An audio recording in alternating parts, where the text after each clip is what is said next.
Gloria a Dios. Aleluya. Bendito sea el nombre de Dios.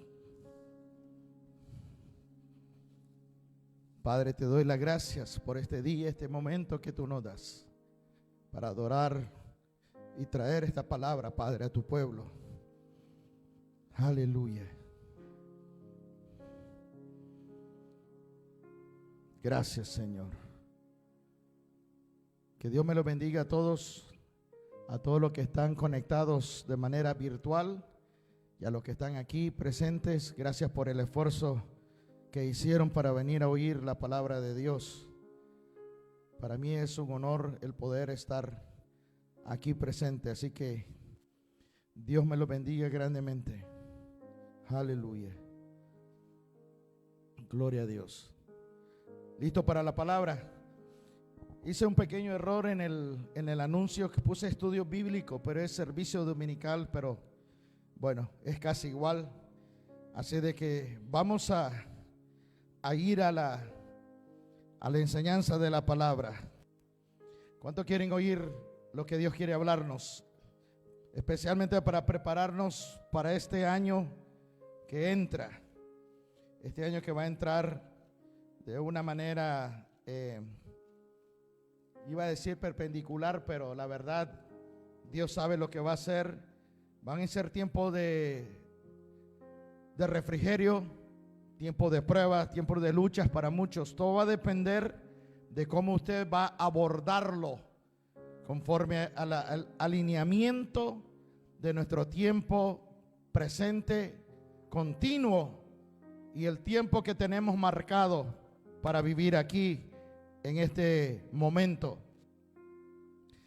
Así de que quiero comenzar, pero de que no, el fondo que puse es porque no tengo a alguien que me ayude al final y voy a dejar que le bajé lo más que pude. Así que si alguien me puede indicar que me escucha bien en las redes sociales sin que el fondo esté interrumpiendo lo que estoy hablando, le agradecería a las personas que me están viendo virtualmente. Así de que le doy las gracias a Dios. Vamos a comenzar. El Espíritu Santo nos enseñó el domingo pasado, 15 de diciembre, lo que era entrar en el refrigerio de Dios, que Él imparte sobre su pueblo. La semana pasada, el domingo pasado, el Señor nos habló de estos tiempos de refrigerio que Él preparó para nosotros. ¿Qué es refrigerio? Tiempos de nuevos alientos, tiempos de nuevo suspiro. En otras palabras, una oportunidad que me da Dios de poder iniciar con el pie derecho en los diseños que Él tiene para mí. ¿Sí me explico? Porque hay cristianos que hemos comenzado la vida cristiana, pero que ha sido un tumulto de tropiezos o de circunstancias, como que ha sido difícil seguir al Señor, que muchos han tirado la toalla, pero es porque no nos enseñaron de manera correcta. Después el Señor el lunes que pasó, el Señor nos aclaró por el Espíritu Santo lo que muchos no podían. ¿Por qué muchos no podían entrar al refrigerio de Dios? Y era porque no entendían lo que era la diferencia en que nuestros pecados sean perdonados y nuestros pecados sean borrados. Afesis tiene que ver con los pecados pasados y exaleifo tiene que ver con los pecados presente continuo. Si nosotros no entendemos estas definiciones, vamos a caer siempre en las trampas que el enemigo pone para que nosotros mismos caigamos de la gracia, alejarnos de Dios, desanimarnos y ser mal agradecidos con el Señor y contristar al Espíritu Santo. Ahora, afesis tiene que ver con el pasado, los pecados pasados, y esto lo vimos en el libro de Hechos, capítulo 3, cuando Pedro le dice arrepiéntanse y conviértanse para que de la presencia del Señor venga tiempos de refrigerio. El tiempo de refrigerio no puede venir si no está el proceso de convertirnos, porque no es solo arrepentir. Arrepentir quiere decir cambiar de mentalidad, cambiar de mente, cambiar de pensamiento, pero el convertirse ya es otra fase. Es totalmente abrazar lo nuevo y seguir con esa meta, con esa vista que está por delante, sin que nada te pueda detener. Ahora, ¿qué es entonces lo que este viernes, hace 2 días, el Señor nos habló por el Espíritu de Dios? Nos habló como el Padre esculpe la imagen de Jesucristo en nosotros bajo la supervisión de la persona del Espíritu Santo. Y eso lo hablamos en Primera de Tesalonicenses capítulo 5 versículo 23, las etapas cíclicas del alma. Hoy voy a profundizarme un poco más en esto de lo que es las partes cíclicas del alma del creyente. Ahora, esta parte de las etapas cíclicas, la Biblia nos enseñó entonces en Primera de Tesalonicenses que hay capas que el Señor va a trabajar en nosotros para trabajar los niveles de santidad de nuestra vida. Y conforme a lo que el Señor me dio en esta mañana en oración, hay 7 procesos en 7 diferentes niveles que tienen que ver con nuestra alma.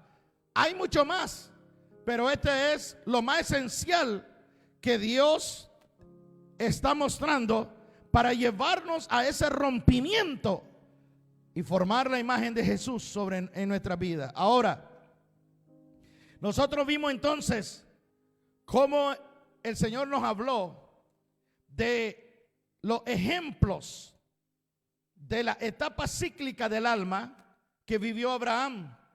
Que Abraham, siendo el padre de la fe, vendió prácticamente a Sara al faraón.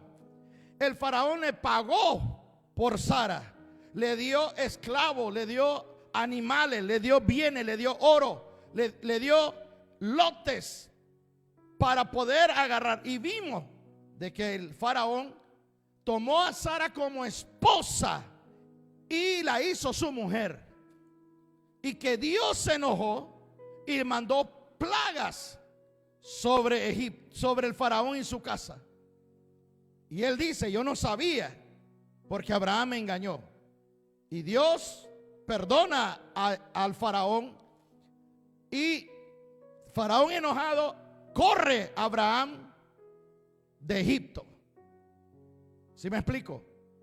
Entonces miramos las diferentes etapas también de Ahitofel, de David, aún de Jesucristo, como él derramaba gotas de sangre y él le decía: Padre, ¿habrá otra manera de poder pagar de poder sufrir por lo que tengo que hacer, por ir a la cruz? ¿Habrá otra forma?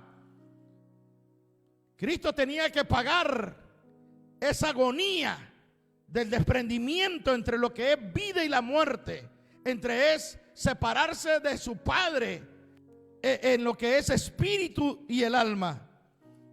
Ahora, ¿qué es entonces que ahora el Señor quiere a nosotros enseñarnos en este día? Hoy quiero llevarlos con la ayuda del Espíritu Santo a una dimensión de lo que son los refrigerios de Dios para el pueblo de Dios y qué es lo que implica. ¿Están dispuestos a quererlo saber? Quiero que por favor vaya conmigo a Primera de Corintios capítulo 10 y vamos a mirar qué es los tiempos refrigerio en relación de Dios con su pueblo. ¿Qué implica la palabra refrigerio? Así de que vamos a ir a Primera de Corintios capítulo 10. Voy a usar en este momento la Biblia de las Américas. Y mire lo que dice 1 Corintios capítulo 10, versículo 11 y 12. 1 Corintios capítulo 10, versículo 11 y 12. Dice: estas cosas le sucedieron como ejemplo. Está hablando de Israel en el desierto. Está hablando de Israel en el Antiguo Testamento. Y dice: estas cosas le sucedieron al pueblo de Israel como ejemplo y fueron escritas como enseñanza, pero para nosotros, para quienes ha llegado el fin de los tiempos, de los siglos. Por tanto, el que cree que esté firme, tenga cuidado que no caiga. ¿Qué está hablando el Espíritu de Dios a nosotros en respecto a este versículo? Que dice que lo que vivió el pueblo de Israel es un ejemplo. Y el ejemplo es para que nosotros nos demos cuenta de los errores que cometieron para no repetirlo. El Señor nos dejó un formato, un patrón de conducta que a Dios totalmente desagradó. Ahora, mire lo que dice entonces aquí. Lo que vivió el pueblo de Israel en el pasado fue ejemplo para nosotros en estos últimos tiempos. Lo voy a leer en la Nueva Traducción Viviente, porque me gusta cómo lo dice, porque se apega bastante al original del griego al español. También la Biblia de las Américas tiene siglos, que significa aiones. Dice entonces 1 Corintios 10, en la Nueva Traducción Viviente, dice: estas cosas le sucedieron a ellos como ejemplo para nosotros. Se pusieron por escrito para que nos sirviera de advertencia a los que vivimos en el fin de los tiempos. Así de que nosotros estamos viviendo en el fin de los tiempos. Entonces quiere decir que todo lo que hizo Israel y toda la metida de que cayeron ellos en su trampa, en sus propios errores, es para que nosotros aprendamos a no cometerlo. Ahora, ¿qué vamos a aprender acá? ¿Dónde cometieron ellos el error de no entender el refrigerio de Dios? ¿Qué es el refrigerio? Yo creo que todavía muchos no lo han entendido. Yo quise explicarle de que la Biblia dice de que Cristo se hizo pobre, no dejó de ser rico. Él se hizo pobre, Él se hizo hombre y renunció a sus derechos divinos, pero no renunció como diciendo: me abandono, ya no es mío, sino que se despojó para poder estar como hombre y poder identificarse con nosotros, para que nosotros pudiéramos en Él tener derecho de lo que le pertenece a Él como Dios y como Rey. Ahora, la Biblia dice que nosotros en Cristo somos ricos y que nosotros seamos bendecidos en toda la riqueza que nos pertenece en Cristo Jesús. Entonces, tenemos una herencia, ¿sí o no? Tenemos una herencia que es nuestra, que tiene nuestro nombre. Y es ahí lo que muchos cristianos no han entendido. Muchos están viviendo una vida cristiana fuera del refrigerio. Otros están en el refrigerio, pero no lo disfrutan. Son pocos los que lo están disfrutando. Otros lo están manipulando y creando un ambiente de los refrigerios de Dios, pero manipulado con esto de los que es el evangelio de la prosperidad. Ahora, yo quiero llevarlos aquí entonces. Si la Biblia dice que fue un ejemplo, que el pueblo de Israel fue un ejemplo, entonces les voy a llevar a que miren y analicemos. Ejemplos como sabemos que Egipto, ¿qué representa? El reino de las tinieblas, que el faraón representa a Satanás y que Egipto representa los tiempos que estábamos sin Cristo en esclavitud y en servidumbre. ¿Sí me explico? ¿Qué representa el Mar Rojo? El Mar Rojo representa la sangre de Cristo derramada en la cruz del Calvario, que fue derramada para limpiarnos, para borrar, perdonar nuestros pecados, para hacernos libres, que Él pagó el precio para nuestra libertad. Por eso ellos pasaron debajo del mar. ¿Sí me explico? Debajo de la ola. El Señor abrió eso en símbolo de la salvación. Moisés representa a Jesús como el libertador del pueblo de Israel. ¿Sí me están entendiendo? Ahora, y aquí es donde viene lo más interesante. ¿Qué representa el desierto? El desierto representa los tiempos de Dios capacitando al pueblo de Israel, renovándolos en un tiempo de conversión. ¿Para qué? Para poder llevarlo ¿a dónde? A la tierra prometida, Canaán. ¿Qué representa entonces Canaán? Canaán representa, fíjese bien, el refrigerio de Dios, la tierra que fluye leche y miel. Y muchos han creído que Canaán representa el cielo. Cuando ya morimos nos vamos al cielo. No, porque en el cielo no vamos a ir a pelear con gigantes. ¿Están aquí? Entonces, ¿qué representa Canaán? Canaán representa la herencia que me pertenece en Dios, ahora en Cristo, y que yo ahora aquí en vida, yo lo tengo que disfrutar. Yo lo tengo que disfrutar. Pero necesito ser capacitado, porque le enseñamos los días anteriores de la semana pasada que mientras el heredero es niño, no se diferencia del esclavo. No puede gozar de la herencia hasta que lleve a una madurez para gozarla y reclamarla. No reclamarla, pero ser responsable de cómo administrarla. Ahora, entonces, la tierra prometida es entonces un ejemplo de los tiempos de refrigerio que tenemos nosotros en Cristo. ¿Sí me explico? Ahora, ¿qué le pasó a Israel en el desierto? Aquí es donde vamos a entrar ahora en materia. Recuerde que leímos en 1 Corintios que es ejemplo para nosotros, para que aprendamos de sus errores y advertencia de nosotros en estos tiempos finales. Entonces, ¿qué le pasó a Israel en el desierto?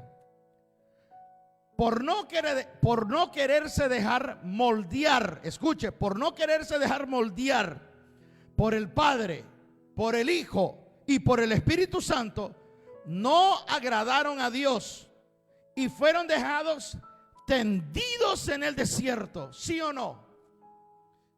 Todos los que salieron de Egipto, los originales, no llegaron a Canaán, murieron en el desierto.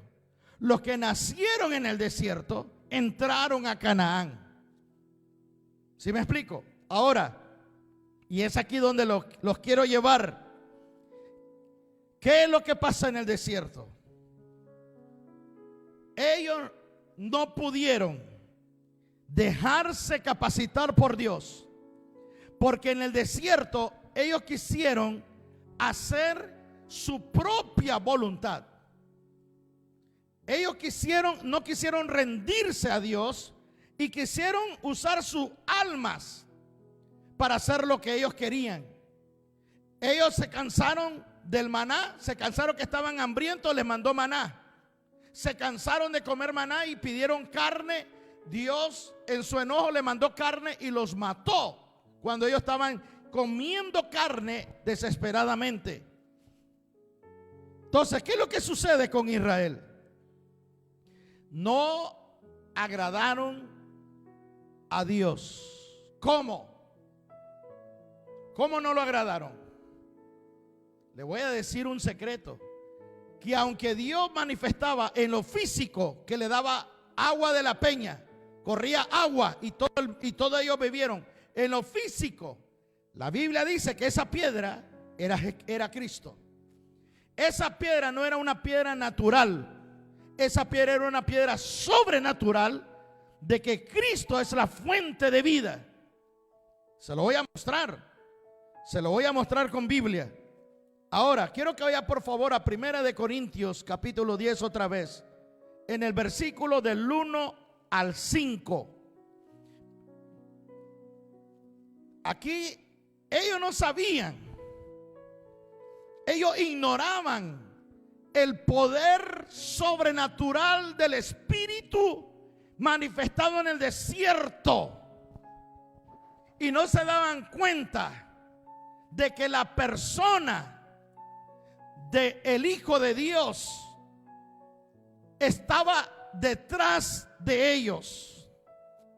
No, yo le voy a mostrar lo que la Biblia dice, que aunque Jesús no tenía cuerpo, pero Él se manifestaba a favor de Israel, a favor del pueblo, por ser el pueblo del Padre, y Jesús siendo el libertador, el que iba a venir a liberarlos.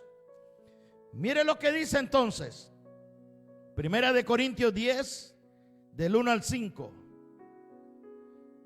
Porque no quiero que ignoréis, hermanos, que nuestros padres todos estuvieron bajo la nube y todos pasaron por el mar, y en Moisés todos fueron bautizados. ¿Se acuerda que yo le dije que representaba a Moisés? Bueno, en la nube y en el mar, y todos comieron el mismo alimento. Que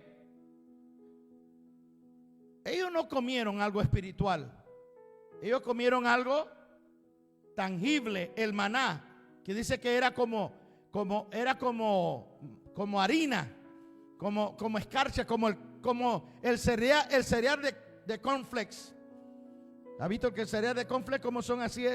Dicen que así era el maná que bajaba, que caía del cielo. Ahora, ellos lo comieron, lo cocinaban, lo hacían una masa, pero aquí dice que era alimento espiritual, porque cuando en el Nuevo Testamento Cristo le dice, ellos comieron pan de ángeles. Wow. Entonces ellos no estaban comiendo solamente un maná, había un contexto espiritual detrás del maná. Dice que ellos comieron alimento espiritual, el mismo alimento. Ahora, ¿qué quiere decir?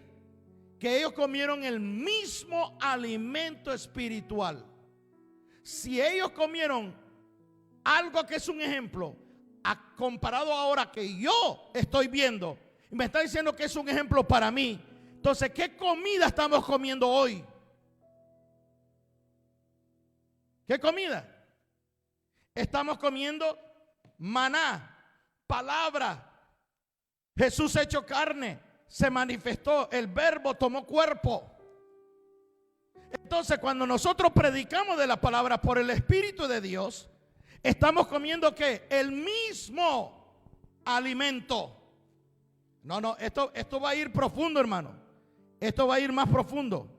Y es aquí donde miles, por no decir todos, cometemos el error de que la palabra que se predica para enseñar al pueblo, pero bajo el Espíritu, porque aquí se pueden parar, o en los púlpitos, personas que vienen a manipular, personas que pervierten la palabra. Yo no estoy hablando de ellos, estoy hablando de los verdaderos siervos de Dios, que hablan por el Espíritu al pueblo.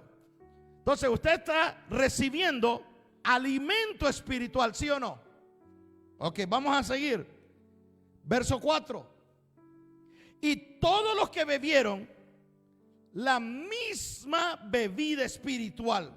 ¿Por qué dice la misma? Porque nosotros también estamos bebiendo la misma agua que viene del Espíritu de Dios. Cristo dijo de mí, dice, yo soy el agua viva. Le dijo a la samaritana, El agua que yo te voy a dar nunca tendrás sed, porque es agua de vida que fluye para vida eterna. Entonces, Cristo es el alimento, Cristo es la bebida. Dice, porque bebían de una roca espiritual. Mire lo que dice, léalo en su Biblia para que nadie lo engañe. Dice, porque bebían de una roca espiritual que los seguía, y la roca era Cristo. Ellos no sabían, no miraban el mundo espiritual, pero los ángeles, los demonios, los líderes, Moisés podía ver de que la persona del Hijo de Dios venía siguiendo al pueblo de Israel. Ay, ay, ay. No, esto va a otro contexto, para otro tipo de enseñanza. Mire lo que dice el verso 5. Sin embargo, Dios no se agradó de la mayoría de parte de ellos, y quedaron tendidos en el desierto. Dios no se agradó de la mayoría de ellos y quedaron tendidos. Aquí donde viene el contexto de lo que quiero hablar. Si la tierra prometida, Canaán, representa el refrigerio de Dios, la riqueza de Dios, mientras estoy en la tierra, pero en otra etapa. ¿Sí me explico? Porque salgo de Egipto, el Señor me salva, estoy en el desierto donde voy a ser capacitado por Dios para donde Él va a codificarme, modificarme, donde el Señor va a renovar lo que venía manipulado y alterado por Egipto. ¿Sí me explico? Y donde Dios va a transformarnos. ¿Para qué? Para llevarnos entonces a una renovación y conversión. Eso es lo que el pueblo de Israel no entendió. Que Dios le estaba quitando una mentalidad de esclavo para darle una mentalidad de reino, de hijo, de pueblo de Dios. Pero ellos no lo entendieron. ¿Por qué? Porque estaban enfocados en sus propias necesidades del alma. Wow, no me quiero adelantar a lo que el Señor quiere hablar. Entonces, ¿qué fue lo que ellos perdieron? No pudieron gozar de las riquezas que les esperaba en Canaán, aquí en la tierra. ¿Cuántos cristianos han muerto sin gozar de la riqueza que les pertenecía en Cristo Jesús? Y cuando digo muerto, no es que se fueron al infierno, sino que vivieron una vida cristiana en limitado, en escasez, en apuro. Y creyeron que esa es la vida cristiana, de ser pobre, de tener escasez para poder tener las riquezas del cielo. Y es un gran error. A los que hemos estudiado la historia de la iglesia, en el sentido de la iglesia, pero no la católica, porque cuando hablan de la historia de la iglesia incluyen hasta la católica, y hablan de cómo reyes, cuando se convierten a Cristo, vendieron su riqueza y se hicieron pobres para seguir a Jesús. ¿De verdad? Porque le metieron esa idea de que tenían que, si Cristo se hizo pobre, ellos tienen que ser pobres para alcanzar la riqueza del cielo. Y esa mentalidad la han metido dentro del cuerpo de Cristo en todas las denominaciones. Porque quiera o no, el Vaticano todavía manipula todos los ministerios. O sea, lo crea o no lo crea. Ahora, entonces, si la tierra prometida es el refrigerio en Cristo, y que ahora en este tiempo presente el Señor nos está revelando de que nosotros tenemos que vivir tiempo de refrigerio, donde yo tengo que gozar de la herencia que Cristo ya me dio, pero va a depender de que si yo me dejo capacitar por Dios, si yo me dejo modificar, renovar para convertirme completamente. ¿Sí me explico? Pero ¿qué tiene que ver aquí? Tiene que ver nuestra alma. Tiene que ver nuestra alma. Le voy a dar un pequeño ejemplo.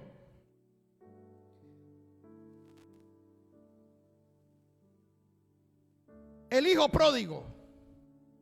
Lo estuvimos hablando el otro día, el viernes y el lunes. El hijo pródigo, cuando él va donde el padre, él reclama la herencia. ¿Cuántos lo han leído? Cuando el hijo pródigo va y le dice: padre, ya no quiero estar bajo tu mando, ya no quiero estar bajo tu supervisión, dame lo que me pertenece. ¿Sabe lo que hizo el padre? ¿Le dio la herencia a él solamente o se lo dio a los dos?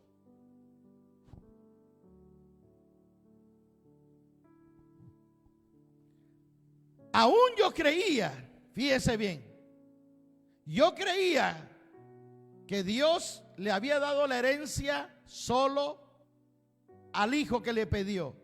Y cuando yo fui a la Biblia dice que repartió la herencia a los dos se los dio. El que se queda en la casa se quedó con su herencia. El que se va lo derrochó, lo gastó. Pero aquí es donde entra el misterio. Cuando el hijo pródigo está en la posilga alimentando cerdos, ¿qué hubiera pasado si él no reacciona y vuelve en sí mismo? Porque él dice: en la casa de mi padre yo tenía comida, tenía sirviente, me servían, podía hacer lo que yo quería. Y aquí estoy deseando hasta comer la comida de los cerdos. Dice: me levantaré, me arrepentiré a mi padre y le diré: padre, he pecado contra el cielo y contra ti. No soy digno de ser llamado más tu hijo. Agárrame como uno de tus jornaleros, agárrame como uno de tus sirvientes, por lo menos para poder vivir y poder sobrevivir hasta que muera. Pero teniendo con qué sustentarme. Dice que él se levanta y se va a donde el padre. El padre, cuando lo ve de lejos, ¿quién es el que corre? ¿El hijo o el padre? El padre es el que corre donde está el hijo y lo abraza y lo llena de besos. Y el hijo le dice: padre, no soy digno de ser llamado tu hijo. He pecado contra el cielo y contra ti. Agárrame como uno de tus jornaleros. Y él llama a los sirvientes, dicen: denle una buena lavada, una buena bañada, denle su anillo, denle su túnica. ¿Y que, por qué? Porque ahora mi hijo que estaba muerto ahora vive. ¿Qué es lo que vio el padre? Una persona inmadura. No le denegó la herencia. Él fue y se la dio. Él sabía que el hijo pero sabía que era necesario para que él volviera en sí y llegara a un nivel de responsabilidad y apreciar lo que el padre tenía para él. El que se quedó en la casa teniendo la herencia, porque el padre se la dio, ¿sí o no? Dice que se la dio a los dos. ¿Qué hizo? No la usó, la guardó. Y que cuando mira que viene su hermano que desperdició todo, ¿sabe que no le dice: mire aquí mi hermano, mira a tu hijo? Lo despreciaba a su hermano, a su otro hermano. Le dice: mira lo que hizo tu hijo. Y yo que me quedé aquí contigo. Y el padre dice: pero si todo es tuyo, ¿por qué no lo hiciste? Si yo te di tu herencia. Tacaño, no quería gastar. De verdad. ¿Conoce usted cristianos que son bendecidos pero son tacaños? Ven a alguien con necesidad pero no se conmueve ni para regalar 10 pesos, ni para invitarlo a un helado. Wow. Está tremendo, hermano. Lo que le voy a decir va a ir todavía más profundo. Yo todavía le estoy apaciguando un poquito para que no se me enojen con lo que le voy a hablar. Entonces, ¿de qué está hablando aquí?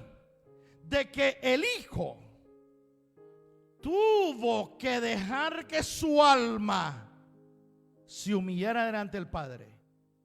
Dejar de ser una alma arrogante, rebelde e independiente, y ir con el Padre y decirle: Padre, me rindo a ti, me someto a ti, a lo que tú quieras. Wow. ¿Qué es lo que pasó con el pueblo de Israel? No le agradó a Dios, porque ellos traían entre sus cosas los dioses de Egipto, escondidos todavía. 40 años en el desierto y todavía tenían ídolos de Egipto. Y Dios no se los sacó en cara.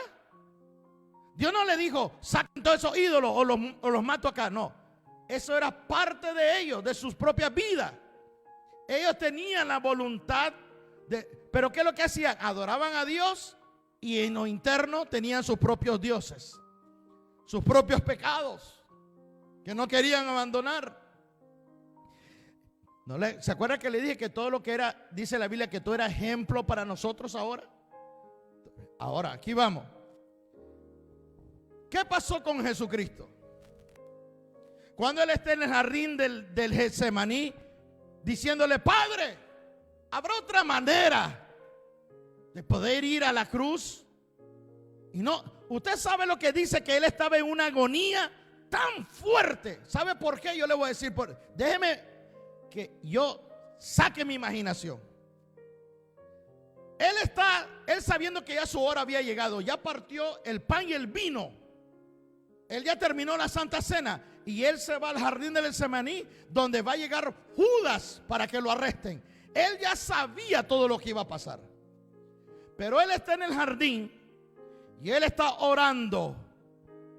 Y yo me imagino que Él está orando, consagrándose para ese momento. Pero como Él sabía el futuro y los tiempos, Él tenía el don de conocimiento y de ciencia. Yo le aseguro que Él estaba volviendo a analizar los procesos que iba a pasar. Que iba a ser llevado preso, le iban a arrancar la barba, le iban a poner una corona y le iban a pegar con una vara en la cabeza para meterle malas espinas en el cráneo. Lo iban a latigar, le iban a sacar pedazos de carne de la espalda para que se le miraran los pulmones y los huesos. Lo iban a desnudar en público. ¿Usted cree que Jesús estaba con un calzoncillo en la cruz? ¿Usted cree que era así? No, Él estaba desnudo. Muchos no lo quieren creer. Una humillación pública, que dice que Él estaba desfigurado, que era irreconocible. ¿Usted ha visto a la gente cuando le dan una buena paliza cómo se infla? Imagínese a Jesús en horas de tortura, cómo Él estaba en la cruz, y que le clavan las manos, les clavan los pies y le meten una lanza en el costado que le llega hasta el corazón.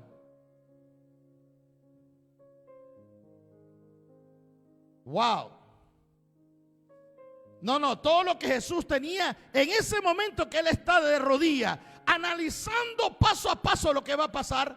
Él está en una agonía como hombre, llegó a un límite y le dice: Padre, ¿habrá otra manera que pases esta copa de mí? Pero aquí donde entra entonces, que Jesús le dice: Padre, que no se haga lo que mi alma quiere, hágase lo que tu alma quiere para mí. yo rindo mi alma en este momento. Y dice que tuvo que bajar un ángel para fortalecerlo en el momento de angustia. Wow. El alma.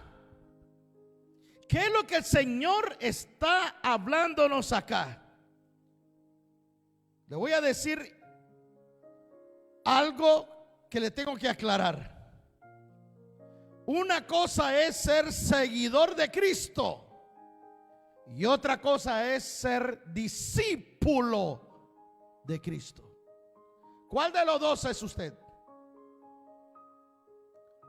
¿Es usted un seguidor o un discípulo? Porque los dos es totalmente diferente, bilateralmente opuestos. Ahora, aquí donde viene esto. Muchos se dicen ser seguidores de Cristo, pero no son discípulos. ¿Cuál fue el mandamiento de Jesucristo? Vayan por todo el mundo, prediquen el evangelio y hagan seguidores de Cristo. ¿Lo dice así, sí o no? No. Dice, vayan y hagan discípulos. El mandamiento de Cristo no era ser seguidores, sino discípulos. Y ahí es donde está el problema de la iglesia de hoy. No saben ser discípulos y de todo se quejan, de todo lloran. No aguantan el entrenamiento del Espíritu Santo en nuestra vida. De cómo el Espíritu Santo nos va a llevar a sacar las diferentes capas. El que no escuchó la enseñanza del viernes, escúchela. Las diferentes capas que tenemos, que el Espíritu Santo tiene que tratar para llevarnos a los diferentes niveles de santificación, de ser consagrado para Dios. ¿Para qué? Para ser nosotros entonces la palabra profética de Dios en la tierra.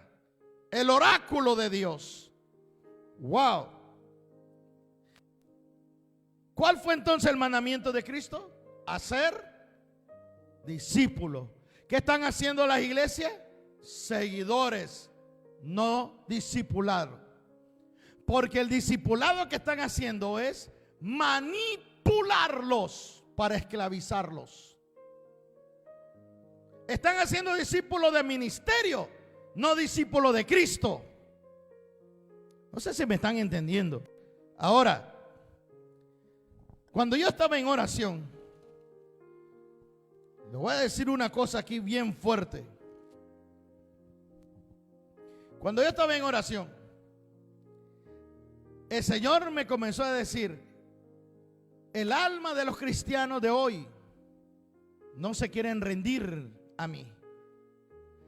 Y si no se rinden a mí, cada uno es diferente, cada uno es, el trato es diferente, ¿sí me explico?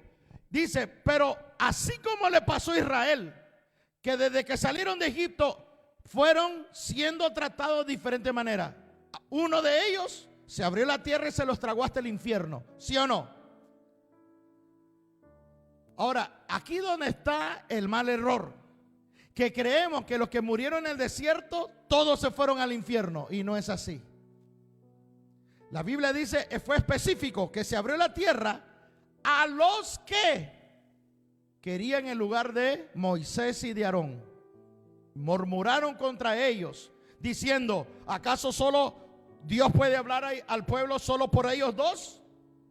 ¿Y nosotros qué? Y Dios se los tragó hasta el infierno. La tierra se abrió y se los tragó hasta el infierno. Ellos no fueron, no lo van a encontrar en el cielo.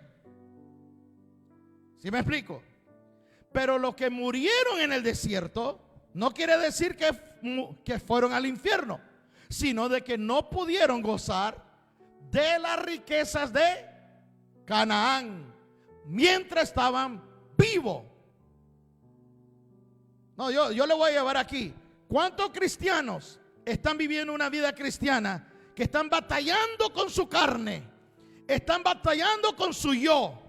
Otros están tomando clases del el yo supremo, sanidad interna, pero del yo supremo. Hay tanta transversación allá afuera que muchos cristianos no entienden el concepto de lo que estamos hablando o de lo que se está diciendo, y se lleva por todo este tipo de corrientes. ¿Qué es lo que el Señor está hablando? De que van a haber cristianos aquí en este tiempo presente, de que su alma va a decidir si se rinde a Cristo o quiere vivir su propia vida. Dios te la va a dejar, no te va a impedir, te va a dejar que tú vivas como tú quieras, aunque Él te va a estar siguiendo, te va a estar diciendo: ven, búscame. Pero el cristiano es el que decide cómo vive aquí en la tierra. Y aquellos que Dios todavía ama más, no los va a dejar tranquilo. ¿Sí me explico? ¿Qué es lo que dijo Pablo? Aquí hay una persona que está viviendo con su madrastra. ¿Lo dice o no lo dice? ¿Y qué dice Pablo? Saquen a ese perverso. Y después dice: se lo entrego a Satanás para que por lo menos su cuerpo sea destruido aquí, pero con tal de que su espíritu se salve. No se puede salvar el espíritu y el alma quedar a medias. Si se salva el espíritu, se salva el alma. ¿Sí me explico? Pero cómo vive aquí en la tierra dependerá de cómo se entrega a Dios y a Cristo. ¿Qué es lo que hizo el pueblo de Israel? No supieron que Cristo es el que los venía siguiendo y lo menospreciaron a Jesús. Se lo voy a mostrar con Biblia. De verdad se lo voy a mostrar con Biblia. Wow.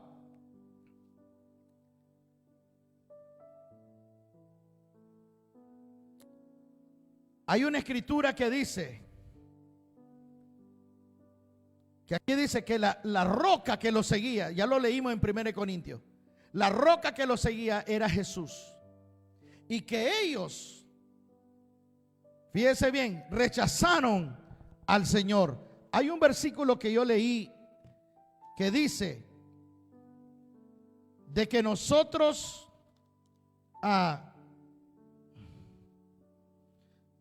aquí está el versículo 9. Mire lo que dice 1 Corintios 10:9. Cuando el Señor dice que ellos no le agradaron, mire lo que dice, verso 6, se lo voy a leer desde el 6 hasta el 10. Dice: estas cosas sucedieron como ejemplo para nosotros, a fin que no codiciemos lo malo como ellos lo codiciaron. No seáis idólatras como algunos de ellos. Según está escrito, el pueblo se sentó a comer y a beber y se levantó a jugar. Cuando dice jugar, era de que cometieron orgías. Después dice: ni forniquemos, como algunos de ellos fornicaron y cayeron 23,000. ¿Se acuerda cuando cayeron en pecado sexual con el pueblo que lo sedujo a ellos por culpa de Balaam? Bueno, ahora, después dice: ni provoquemos, ¿a quién dice en su Biblia? Al Señor. Ni provoquemos al Señor como algunos de ellos le provocaron y fueron destruidos por la serpiente. ¿Sabe que en el original del griego al español no dice al Señor? Dice: ni provoquemos a Cristo. Dice aquí, como algunos de ellos le provocaron. ¿Cómo que le provocaron? Porque aquí dice que bebieron de la misma bebida espiritual, bebieron de la misma alimento espiritual y no sabían que era Cristo el que los venía siguiendo. Wow.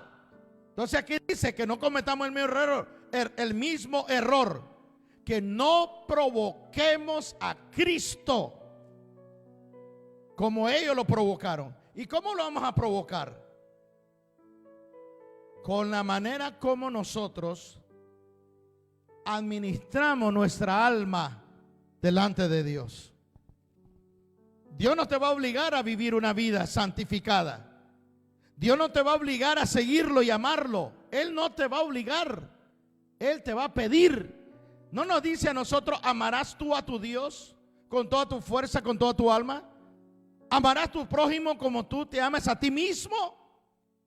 Entonces, Dios no nos está obligando, nos está poniendo responsabilidades que nosotros tenemos que tomar cargo. Wow. Ahora, yo lo quiero llevar entonces a este punto. Nosotros no vamos a poder disfrutar de el refrigerio de Dios, la riqueza de Dios, si no aprendemos a rendir nuestra alma al Señor. ¿Qué es lo que hizo Jesús? Señor, que no se haga mi voluntad, sino la tuya. El hijo pródigo: he pecado contra el cielo y contra ti, oh Padre, perdóname, agárrame que sea como uno de tus sirvientes. Pero él recapacitó, él regresó, no se quedó ahí. Y el otro, teniendo la herencia, vivía miserablemente porque no usó su herencia. Y estando en la casa del Padre, quiere decir que van a haber cristianos que están viviendo en su tierra prometida, en su herencia, en su refrigerio, pero viven una vida miserable. ¿Habrán cristianos que viven angustiados? ¿Sí o no? ¿Habrán cristianos que vivirán afligidos todo el tiempo? ¿Preocupados cómo van a pagar las utilidades de la casa? ¿Cómo van a traer un alimento a la casa? Siendo hijo de Dios, ¿usted cree que esa es la voluntad de Dios? ¿Pero qué nos ha metido desde los púlpitos? De que parte de la pobreza, parte de estar limitado, es parte del precio que hay que pagar mientras estemos en la tierra. Y es mentira del diablo. Wow. Y es aquí donde yo lo quiero llevar. Estando en oración, el Señor me dijo: hay 7 niveles que yo voy a tratar con el alma de mi pueblo. 7 niveles. ¿Cuántas veces Jesús derramó sangre desde el momento que fue arrestado a la cruz? ¿Se acuerda que yo prediqué las 7 etapas de la sangre de Cristo? Los 7 derramamientos de sangre. ¿Por qué fueron 7? ¿Por qué en Apocalipsis Señor le da a la iglesia, que es el número 7, el número completo de la iglesia? ¿Por qué a las 7 iglesias le da una advertencia? No, y ahí donde yo estaba orando y yo me quedé como que, ¿qué?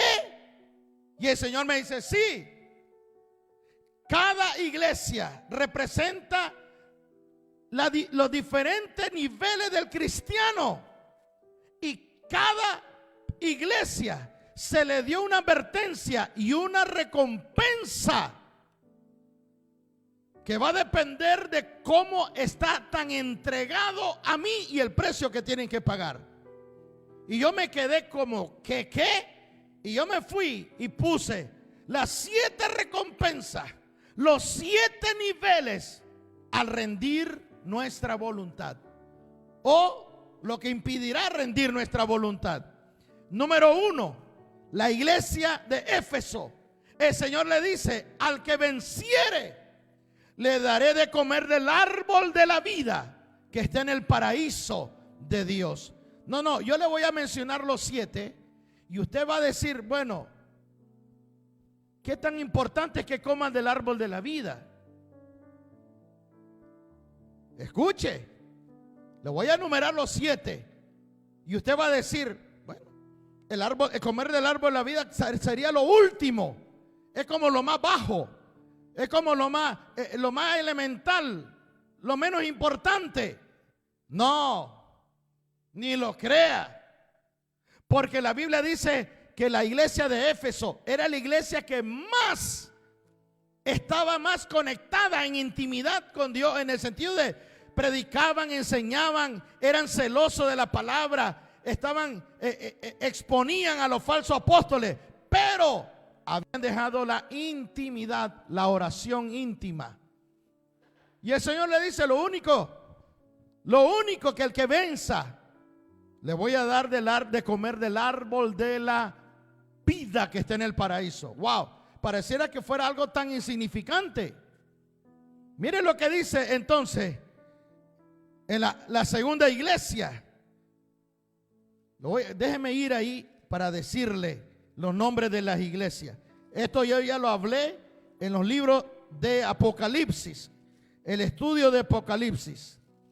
Los que no se acuerdan o los que no lo hicieron, les recomiendo que vaya y lo vea. La segunda iglesia, la iglesia Esmirna. Le voy a decir lo que el Señor le dice.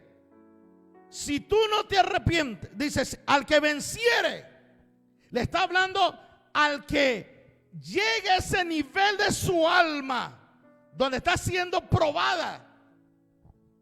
No lea todo el contexto. Dice, al que venciere, no sufrirá daño de la segunda muerte. ¿Qué es el daño de la segunda muerte? Ir al infierno y no tener el perdón de Dios.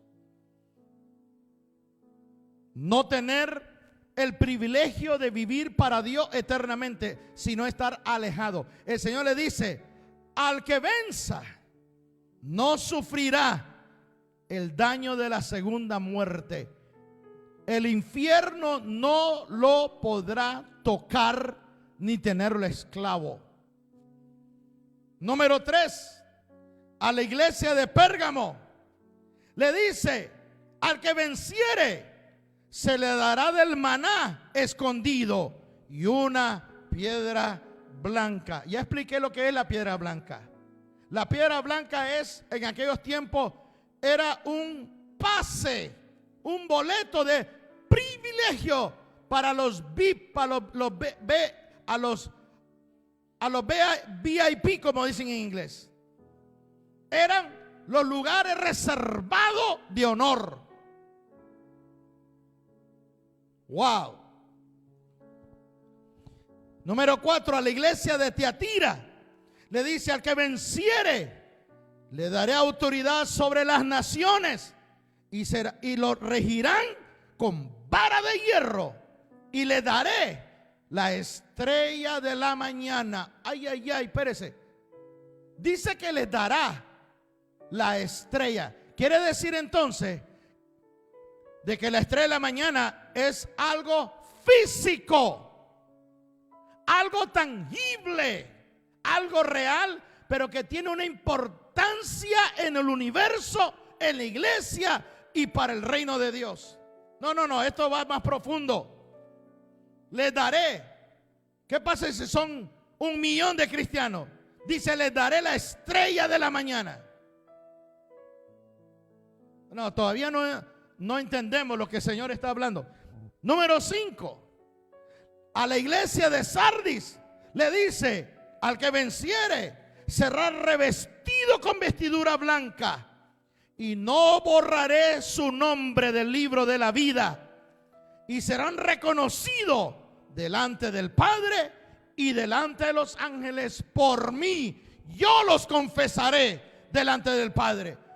Wow, si usted está viendo, va de un nivel a otro nivel más profundo de compromiso.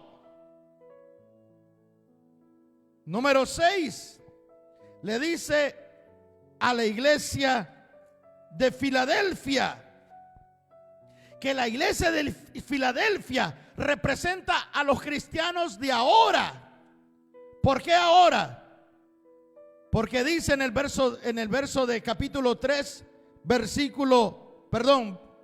capítulo 3, verso 10. Dice, porque has guardado la palabra de mi perseverancia, yo también te guardaré de la hora de la prueba, esa hora que está por venir sobre el mundo, para probar a los que habitan sobre la tierra. Y estamos en ese momento.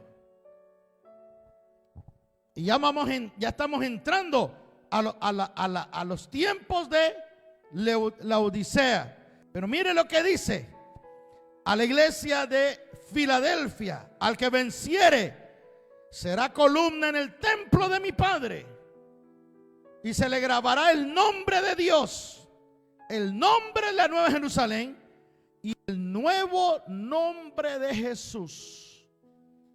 ¿Usted sabe qué privilegio le están dando? ¿Usted sabe qué privilegio le están diciendo? Te voy a vestir, dice, te voy a hacer columna del templo. ¿Usted cree que es cualquier cosa sostener donde está la gloria del Padre? Columna del templo del Padre. Y se te grabará el nombre del Padre, el nombre de la Nueva Jerusalén y el nuevo nombre de Jesús. ¿Sabía usted que ya Jesús no se va a llamar Jesús cuando termine todo? Tendremos otro nombre de Él para las diferentes galaxias, universos a los cuales vamos a ir, porque Él solo murió por nosotros. Ay, ay, ay. Bueno, ese es otro tema. Ahora, número 7. Le dice a la iglesia de la Odisea: al que venciere se le va a conceder sentarse a la diestra del Hijo. ¿Usted sabe lo que es estar sentado a la par del Hijo en el trono de todo el universo? ¿Usted sabe lo que es estar en la posición de sentarte en la misma autoridad, sentado como Dios, en el nivel de Dios, literal, física? Ahí ya no es espiritual. Ahorita estamos espiritualmente sentados juntamente con Cristo, pero ahí es literal. Usted sabe lo que es estar sentado en el trono y que cuando usted hable se obedezca a lo que usted dice. Porque es como que Dios está hablando. ¿Por qué? Porque está sentado en el trono. No. Yo no sé si los cristianos están entendiendo la riqueza de la profundidad de lo que tienen los que son hijos de Dios. Wow. 7 niveles de recompensa, dependiendo del trato del alma. 7 rociamientos de sangre. La Biblia dice, para eso la sangre de Cristo nos borra. ¿Qué es lo que nos borra? La palabra alaseifo. Y alaseifo quiere decir los pecados presentes continuos. Wow. Los pecados presentes continuos. Exaleifo, perdón, es la palabra. Exaleifo, que nuestros pecados sean borrados. Es el trato del Espíritu Santo a la iglesia hasta que Cristo regrese. Refregarnos hasta limpiarnos completamente. Son los pecados presentes continuos hasta llegar a los niveles de santificación que el Padre nos quiere llevar. Wow. No, hay mucho más, pero hasta aquí voy a parar. ¿Qué es lo que la Biblia habla respecto a que sin santidad, de verdad, la verdad que sin santidad nadie verá al Señor? La Biblia no dice así. Dice: estad en paz con todo. Vamos a ir ahí, mire, vaya a el libro de Hebreos, capítulo 12. He oído condenación que viene del púlpito.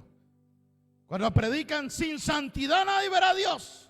y mandan al cristiano al infierno y le predican como que fueran el peor pecador, porque no han entendido los procesos de la carne, de las tentaciones, de las pruebas, con la palabra exaleifo. Todo lo miran solamente desde afesis y traen pura condenación a la iglesia. Mire lo que dice la escritura en Hebreos capítulo 12, versículo 14. Dice: buscad la paz con todos y la santidad. Quiere decir que la santidad sin estar en paz con todos está media. Que aunque yo trate de buscar a Dios, pero la otra parte de mi alma que tiene que ver con mis semejantes no está bien, no voy a ver a Dios. Y el no ver a Dios no quiere decir que me voy a ir al infierno. ¿Están aquí? Pero ¿qué es lo que predican? Oh, sin santidad se van a ir al infierno. No está hablando del infierno. Es que no voy a tener una experiencia de quién es el Dios que me llamó. No voy a tener una experiencia de lo que me pertenece, de lo que es mío, de mi herencia. Wow. ¿Cuánta gente se ha ido herida? Todo porque le han dicho: caíste en pecado, Dios no te va a perdonar más. ¿Eres homosexual? El Señor no te va a salvar. Yo conozco a alguien que por esa condenación se tiró al pecado hasta que murió de sida. Todo porque le dijo un pastor: nunca entrarás al cielo por ser homosexual. La Biblia no dice eso. La Biblia habla de los que practican, pero habla acerca de las consecuencias. ¿Por qué? Porque tienen una mente reprobada. Pero la mente reprobada no es porque practiquen le tienen porque no quisieron tener a cuenta a Dios. Y como no quisieron tener a cuenta a Dios, le dio una mente reprobada. Y la mente reprobada lo hace hacer cosas fuera de orden. ¿Están aquí? ¿Se dan cuenta de los tres procesos? Los tres ciclos del alma. Entonces mire lo que dice: buscar la paz con todo y la santidad, sin la cual nadie verá al Señor. No dice que perderá la salvación, sino que no lo verá, no se manifestará, vivirá una vida miserable en la tierra, de angustia, que siendo heredero vive como esclavo. Así que la pregunta es: ¿qué vas a hacer con tu alma ahora? ¿Te vas a rendir al Señor o vas a seguir insistiendo en vivirla a tu manera, como tú quieres, o que tú crees que tú tienes toda la razón? ¿Estás en paz con todos o has hecho daño? Padre, hoy vengo delante de tu presencia. Te doy toda la gloria. Te doy toda la honra. Señor, ahora entiendo por qué hay muchos cristianos que no pueden gozar de las riquezas que le pertenecen en Cristo Jesús. Porque hay cristianos, Padre, que teniendo sus riquezas no las saben usar y viven vida miserable. Y otros, Padre, que viven en esclavitud porque no te agradan. Están bajo tu látigo porque te están desagradando en su manera de vivir.